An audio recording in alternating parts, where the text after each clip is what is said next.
And now our correspondent Amna Nawaz looks further at some of what we learned today and some questions that remain. And for that, I'm joined by Franklin Foer, a staff writer for The Atlantic and author of World Without Mind, The Existential Threat of Big Tech. Thanks for being here. Pleasure. You watched the testimony today. It's fair to say Mark Zuckerberg went in a bit on the back foot. How do you think he did? Well, I think if you look 6 months ago at Facebook, Mark Zuckerberg was discussed as a potential presidential candidate. Facebook disavowed that it was a publisher, that it was the world's biggest gatekeeper. Facebook pushed back against the prospect of government regulating it. And if you look at today's performance, while he was technically, I think, very proficient in swatting away some of the concerns of senators, their role in the world has fundamentally changed. He was conceding that Facebook is going to be regulated by government, and that regulation might ultimately be good for Facebook and Facebook's users. He conceded that Facebook is a publisher that has responsibilities for the content that it publishes. And so the zeitgeist has shifted dramatically. His game, I think, is trying to preserve Facebook's dominant position, its monopoly. He'd rather have this discussion be about the prospect of regulation rather than the prospect of having a discussion about antitrust and about breaking up the company. Well, you mentioned him swatting away some of those questions. Yeah. What did he not say or not answer today that you thought he would or should have?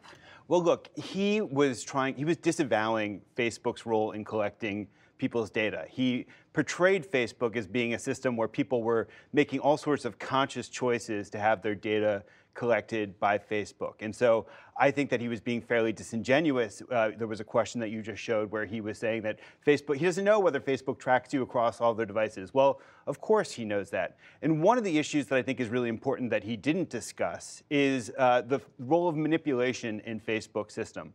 It came up very narrowly in the case of Cambridge Analytica. But Facebook is a system that is a feedback loop that is designed to keep users as engaged as long as possible, which means keeping them addicted. And so content on Facebook is arrayed in such a fashion as to keep people addicted. So he's not feeding people information based on what they share. He's not feeding it based on what's good for them or good for democracy. He's feeding it based on what will keep them addicted. He's also feeding it based on some of the data that they do track. He was asked specifically about that. We saw one of those moments in Lisa's report just now, basically how and when and where his platform collects data from their users. What did you make of how he handled those specific questions? I thought he was pretty effective in dealing with the senators. And I think we were at a moment where a lot of the senators are, if we're frank, they're older. They're not necessarily Facebook's core demographic, or they're senators who are busy, who are not necessarily Facebook power users, so they didn't understand the system. And so when it came to pressing Zuckerberg on a lot of the questions about the collection of data, I think Zuckerberg was reasonably effective in pushing them away, but I think in ways that were ultimately a bit disingenuous. There's another specific question on which a few of the senators zeroed in there, what they knew and when and how they shared it. They knew back in 2015 that Cambridge Analytica had improperly shared data. They banned them, they deleted or asked them to delete the data, but they didn't tell their users and they didn't report it to the FTC. Should they have? How do you think Zuckerberg handled those questions today? I think that they should have. And I think that part of the issue is that when we step back and you look at these questions, the Cambridge Analytica questions, the questions of giving access of data to third-party developers, and the questions about Facebook being careless in their handling of this precious cargo, really, these are systemic problems that Facebook has. And so this was one glaring example of Facebook screwing up. Zuckerberg admitted failure.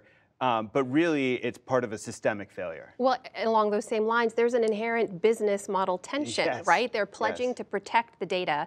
At the same time, their business model is built on profiting from it. So can people trust them on that moving forward? Right, exactly. I mean, their business model is always about hijacking, commandeering as much of the attention of their users as possible. And so they're always going to be collecting as much data as possible in order to keep people's attention for as long as possible, and then to also allow advertisers to target that attention as much as possible. And so I don't see how they're ever going to escape this kind of arms race that they're in, where they're going to have to keep pushing the boundaries of surveillance on their users. Franklin Foer, thanks for being here. Thank you so much.